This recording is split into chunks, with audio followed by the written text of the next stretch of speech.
Akhraj Ibnu Munzir an Ikrimata fi qaulihi ta'ala. Ibnu Munzir rahimahullahu taala meriwayatkan dari Ikrimah. Ikrimah itu seorang dari tabi'in yang belajar sanad tafsirnya dari sahabat Ibnu Abbas radhiyallahu taala anhuma. Termasuk Imam Mujahid juga belajar dari Ibnu Abbas radhiyallahu taala anhuma. Fi qaulihi ta'ala, dari tafsir firman Allah Subhanahu wa taala, qutilal insanu ma akfara qala nazalat fi Utbah ibni Abi Lahab hina qala kafartu bi rabbin najm. Jadi ayat ini turun pada anaknya Abu Lahab, namanya Utbah. Ya, ketika didakwahi oleh Nabi, disampaikan dengan kalimat-kalimat kurang lebih ya, yang sebagiannya saya sampaikan tadi. Apa yang membuat engkau tidak kenal Allah, jauh dari Allah, mengingkari Tuhan, ya kan? Padahal Allah sudah kasih engkau kehormatan, kedudukan, harta benda, kekayaan dan sebagainya. Maka keluar dari kalimatnya kafartu bi rabbin najmi. Ya, aku kufur, aku ingkar, aku mengingkari itu dengan Tuhan yang engkau sebut, dengan Tuhan yang menguasai alam semesta, mengatur bintang dan sebagainya. Karena ada turun juga surat An-Najm, wan najmi idza hawa. Maka dia katakan kafartu bi rajmin najmi. Maka turunlah kemudian ayat ke-17 ini untuk merespon. Qutilal insanu ma akfarah. Celaka manusia seperti ini. Ya, kenapa menggunakan kata kutila coba? Ini dalamnya. Kutila ini bentuk yang tajam pada kata wafat. Di Quran itu ada tuwfiya, ada mata, ada kutila. Ya. Tuwfiya artinya wafat. Udah jadi bahasa kita, wafat. Tawaffa dari kata tawaffa, wafat. Tawaffa ya tawaffa. Quran surah ke-32 ayat 11 ya, paling kanan sebelah bawah. Quran surah 32 ayat 11, ini malaikatnya. Qul yatawaffakum malakul mautil ladzi wukkila bikum. Katakan Muhammad, viralkan Muhammad SAW, aku telah menugaskan satu malaikat yang tugasnya hanya mewafatkan saja.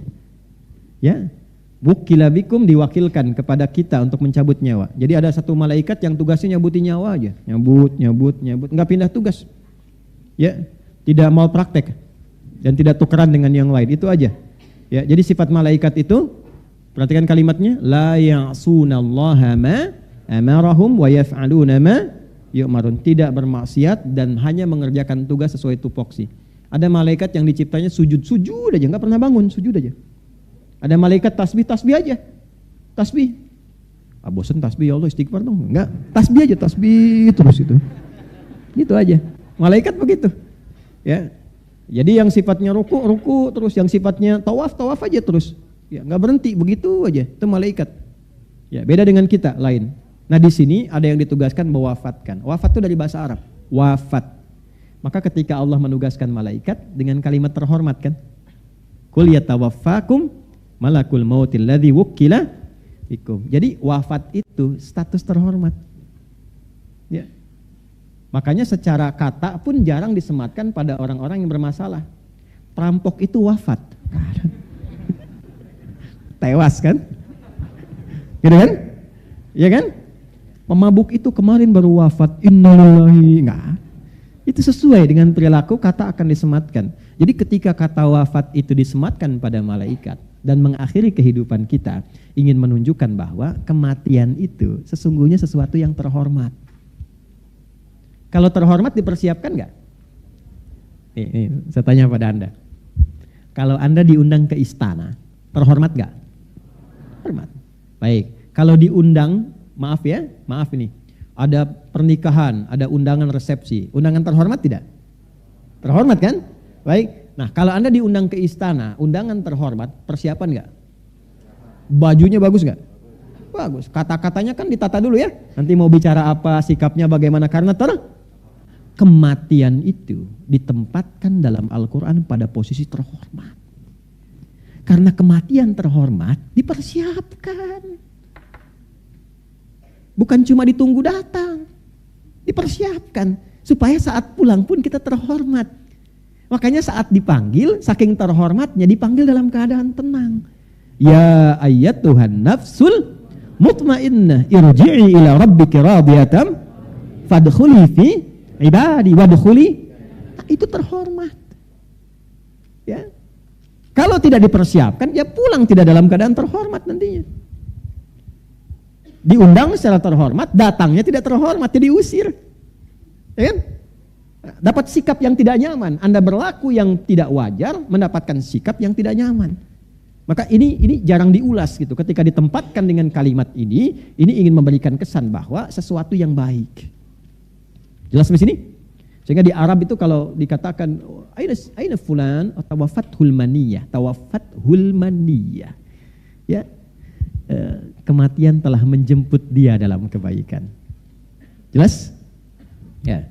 Ini yang kedua itu ada mata yamutu. Menunjukkan makna kematian secara standar melalui proses. Asalnya kata mata dalam bahasa Arab itu asalnya ini standar, kata dasar standar. Bukan menunjuk kata halus ataupun kasar, bukan. Menunjuk pada proses berpindahnya alam dari dunia ke alam berikutnya. Prosesnya disebut dengan mata yamutu, kejadiannya disebut dengan maut, malaikatnya malakul maut, yang meninggalnya disebut dengan mayit, akan meninggal disebut dengan mayyit. Nah, nyambung semua. Prosesnya mata. Bukan mata bahasa Indonesia ya. Ya. Sudah? Mata yamutu. Kejadiannya nanti yang dialami maut. Malaikat yang ditugaskan malakul maut. Orang yang mengalami maut disebut mayyit, ada tasdidnya. Mayyit begini. Ya. Quran surah 39 ayat ke-30, innaka mayyitun wa innahum mayyitun.